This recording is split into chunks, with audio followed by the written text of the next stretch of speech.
55 55 और 95 हर उम्र के लिए यकसा मुफीद। मफाद आम्मा का आलम बरदार।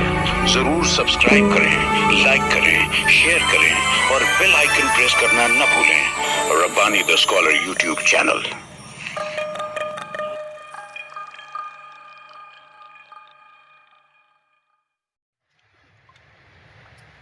आइए मैं एक मरतबा फिर यहाँ पर अजमत इकबाल साहब को मदऊ करता हूँ कि तशरीफ लाएं और अपनी तकलीफ पेश करें।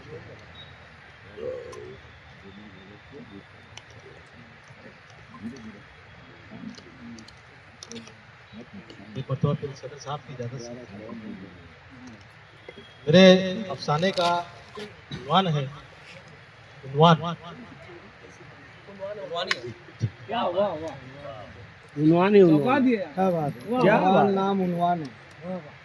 कल रात मैंने एक कहानी तख्लीक की है।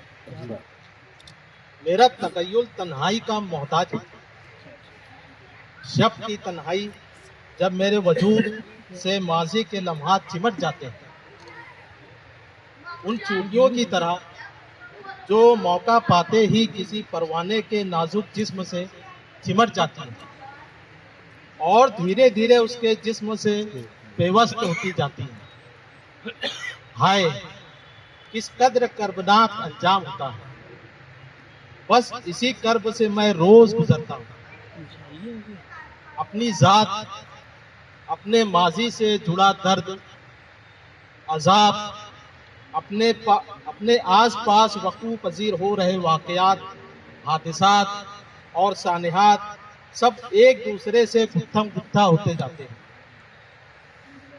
ज़माने का गम मेरी हसास तबीयत पर हावी होता जाता है, तो कभी याद माजी का जहर आलूदा खंजर मेरी रूह में उतर जाता है और फिर सिया राहत के किसी पल नींद से बोझल पलकें मेरी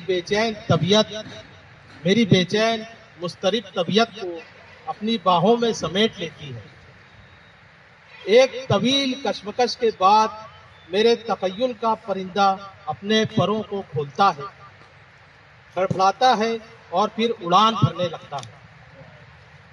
एक ऊंची उड़ान, कभी नीले आसमान की सैर, कभी अब्र आलूद बादलों की धुन में, कभी सिया रात में तनी चादर में चमकते तारों के बीच। आसमान में बिखरे हजारों लाखों तारे जो जमीन पर अपने हिस्से का कर्ब झेल चुके हैं और सैकड़ों हजारों सालों से पुरसुकून खामोश नजरों से टुकटुकी लगाए तक रहे हैं उनके बाद आने वाली नस्ल को, जो उसी कर्ब से गुजर रही है जिससे वो भी गुजरे हैं।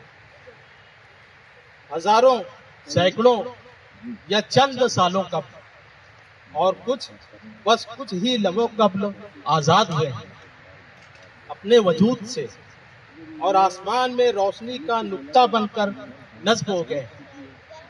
कायनात का आगाज भी तो उसी नुक्ते से हुआ है और उसी नुक्ते से मेरे तखय्युल के दायरे का आगाज होता है और फिर तखय्युल का दायरा वसी होता जाता है। उस दायरे में कई किरदार मुकीद होते हैं और यही किरदार मेरी तख्लीकात का हिस्सा बनते हैं। कैनवास पर बिखरे बेतरतीब रंगों से बयान होते किरदार और उनसे जुड़ी कहानियां, तो कभी मेरे कलम की नोक से चिमटे किरदार। इन किरदारों और उनसे जुड़ी कहानियों का कोई आखिरी सिरा, कोई अंजाम नहीं होता। ये एक तसलसल है, लामतनाक, कभी ना खत्म होने वाला, बिल्कुल उसी तरह मबहम जैसे कि उसका आगाज मबहम है। अपनी कहानियों की तख्लीक का आखिरी मगर अहम मरहला होता है उसका उन्वान। ये एक सब्र तलब अमल है। मैं अक्सर खुद को इसमें उलझा हुआ पाता हूँ। मुकम्मल हो गई तख्लीक को क्या उन्वान दूं? इस सवाल का जवाब पाने के लिए मुझे दोबारा अपनी कहानी के किरदारों से करीब होना पड़ता है और फिर कहीं से कोई उन्वान निकल आता है। कोई एक उन्वान नहीं बल्कि मुख्तलिफ उन्वानात। ایک لکھ کر کاٹتا ہوں، پھر دوسرا اور تیسرا لکھ کر، اور پھر ایک مرحلہ ایسا بھی آتا ہے جب میں کسی عنوان سے مطمئن ہو کر اپنا قلم رکھ دیتا ہوں۔ کسی تخلیق کی تکمیل اسی وقت ہوتی ہے جب اسے کوئی عنوان مل جائے۔ اپنی تخلیقات کے عنوان طے کرنے میں مجھے ہر دفعہ خود سے الجھنا پڑا۔ اس الجھن کی عمر ہر دفعہ مختصر رہی، مگر حالیہ کہانی کا عنوان کیا ہے؟ اپنی ساری تخلیقات کے لیے صرف ہوئی اپنی قابلیت، سوچ اور تخیل ایک طرف، اور کل رات جنم لی اس نئی کہانی کے عنوان کے تلاش کی کشمکش دوسری طرف۔ اور جب تک اس کہانی کا عنوان نہ تلاش لوں، میرے تخیل کی پرتیں نہیں کھلے گی اور کسی نئی تخلیق کا وجود بھی ممکن نہیں۔ تو کیا یہ میری آخری تخلیق ہوگی؟ اگر میں اس کا عنوان تلاش نہ کر سکا، مجھے ایسی کہانی لکھنی ہی نہیں چاہیے تھی۔ میں خود سے برہم ہوں۔ تو کیا مجھے اس کہانی کو اپنی فہرست سے حذف کر لینا چاہیے؟ نہیں، میں ایسا نہیں کر سکتا، مگر یہ کہانی تو میرا شاہکار ثابت ہو، اور شاید اسی کہانی سے میں پہچانا جاؤں بطور تخلیق کا۔ مگر مجھے شہرت سے کیا سروکار؟ میں نے جو تخلیق کیا اپنے لیے کیا۔ ہر تخلیق کا سب کچھ اپنے لیے ہی تو تخلیق کرتا ہے، جیسے اسے بندوں کی اطاعت مطلوب ہے۔ ہر ذی روح کو اپنے وجود کی نشو نما اور سلامتی مطلوب ہے۔ اسی طرح مجھے طلب ہے اپنے ذات کے کسی پہلو کو دریافت کرنے کی جو مجھے خود سے ملا دے۔ یہ کہانی میرے اس مقصد کی تکمیل کا آخری مرحلہ ہے۔ اس کہانی کا کردار میں خود ہوں۔ یہ کہانی میری اپنی ہے، مگر ہر کہانی اپنے عنوان پر مکمل ہوتی ہے۔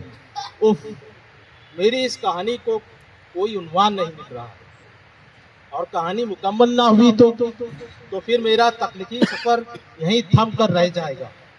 تو کیا اپنے وجود سے وصال ایک ناکام کوشش، نامکمل جدوجہد رہ جائے گی؟ نہیں، میں ایسا نہیں ہونے دوں گا۔ اور پھر میں نے اپنی کہانی کے کردار کھنگالنے شروع کیے۔ ان کردار کا محور میں ہوں۔ تمام کردار میرے ارد گرد دائرے کی شکل میں کبھی مجھ سے قریب آتے، اتنے قریب کہ میرے وجود سے چمٹ جاتے۔ کچھ کردار دور اور دور، بہت دور میری نظروں سے اوجھل ہو جاتے۔ میں خود میں اپنے وجود کی تلاش کرتا ہوں، اور اس تلاش میں کسی انجان جگہ خود کو بھٹکا ہوا پاتا ہوں۔ ریگستان کی تپتی ریت میرے نازک قدموں کو جلانے لگی ہے۔ پیاس کی شدت سے میں نے چیخنے کی ناکام کوشش کی۔ پھر سامنے ایک دریا نظر آیا۔ میں تھکے بوجھل زخمی قدموں سے دریا کی طرف دوڑ پڑا۔ دوڑتا گیا۔ دریا مجھ سے دور ہوتا جا رہا تھا۔ میں دوڑا چلا جا رہا، اور پھر ٹھوکر لگی اور میں گر پڑا۔ میں خود میں سمٹ کر روشنی کا ایک ٹکڑا بن گیا۔ میں روشنی میں سما گیا ہوں، یا شاید روشنی مجھ میں۔ ہزاروں، لاکھوں، کروڑوں ان گنت روشنی کے ٹکڑوں کے درمیان اپنی ذات کے کرب سے آزاد ہو کر میں زمین پر تک رہا ہوں۔ مجھے اپنی اس تخلیق کا عنوان مل گیا۔ میں کامیاب ہو گیا۔ میری کہانی مکمل ہو گئی۔ میری اس تخلیق کا عنوان ہوگا بلا عنوان۔ واہ، کیا بات ہے! ہر عمر کے لیے یکساں مفید مفاد عامہ کا علم بردار ضرور سبسکرائب کریں، لائک کریں، شیئر کریں اور بیل آئیکن پریس کرنا نہ بھولیں۔ Rabbani the scholar YouTube channel. Rabbani the scholar YouTube channel इल्मी, अदबी, दीनी, मिली, समाजी, सकाफती, तहजीबी, फलाही, तिब्बी, फन्नी, माशी, तिजारती, माशरती, इंतजामी, इनकलाबी, तहरीकी, तहकीकी, तकनीकी, तफ्तीशी, तामीरी, तालीमी व मालूमाती यूट्यूब चैनल जरूर सब्सक्राइब करें, लाइक करें, शेयर करें और बेल आइकॉन प्रेस करें। Rabbani the scholar YouTube channel.